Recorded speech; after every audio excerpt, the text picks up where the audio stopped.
And I was thinking, oh, this must be a very important event. Well, what happened? I'm just curious. I haven't seen Thai in a long time. Yeah. I'm just out of curiosity.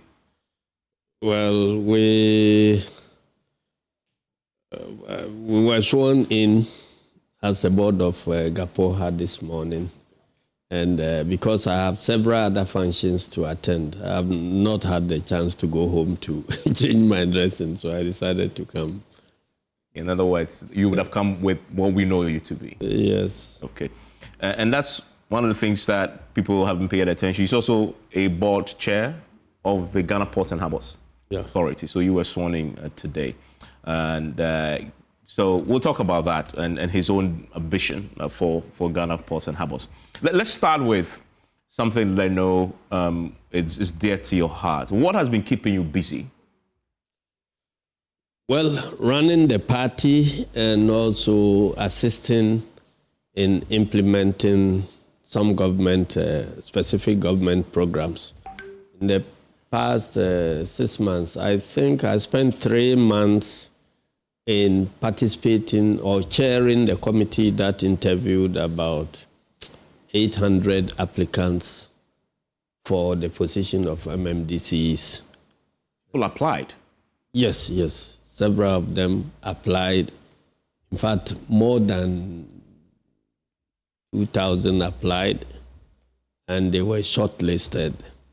They were screened to about 800 plus, and we had to conduct face-to-face interview with all the 800.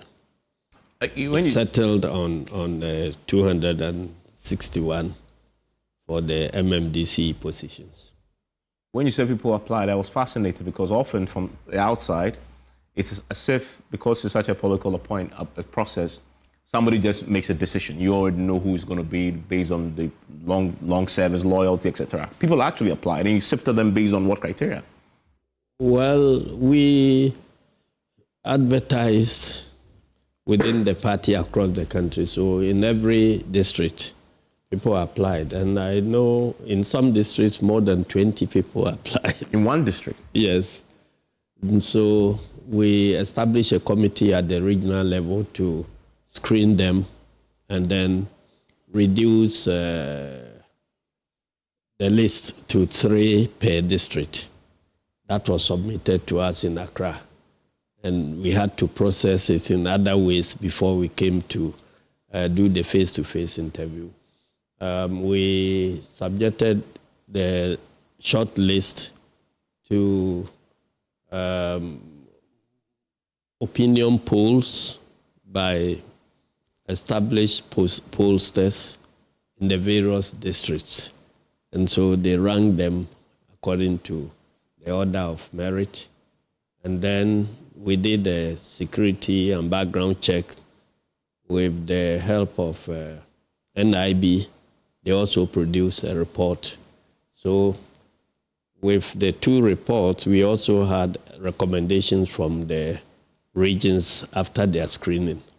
And so we had 3 external reports before we did the face-to-face interview. And then so armed with 4 different reports, we were able to determine who the clear choices were. And I'm happy that so far, the approval process seemed to have vindicated our choices. More than 60% of our nominees were approved with 100%. Endorsement of 100% by the assemblies. And so far, the rejection rate is less than 2%. That's a very thorough process. Is that how you've always done it? No, this is the first time we are applying this process. What changed? Well, when you do the same thing over the years, out of experience, you can add improvements. I've been in this process. This is about my 3rd or 4th time involving myself in this selection. So this year, I felt that, and the president had indicated that this may be the last time that we will be doing nominations from the presidency. And so, and judging from what happened with our colleagues 4 years ago, I mean, the approval processes of the president's nominees during the NPP era, in my view, contributed significantly to their defeat. It was violent in certain situations. People were imposed on the assemblies, and doors were shut. MPs were thrown out, and so on. People with dissenting views were not allowed to participate, and so on. And it brought some problems in their parties at the district level. So I thought that we should try and avoid such a situation. So that's how come we designed such a thorough process. And at the end of the day, we are very satisfied with the outcome of the process.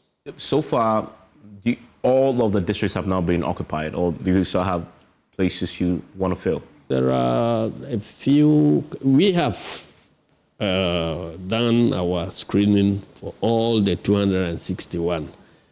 There are a few, I think about 2 have not been announced yet. That is from the presidency. When we finish our work, give it to the presidency.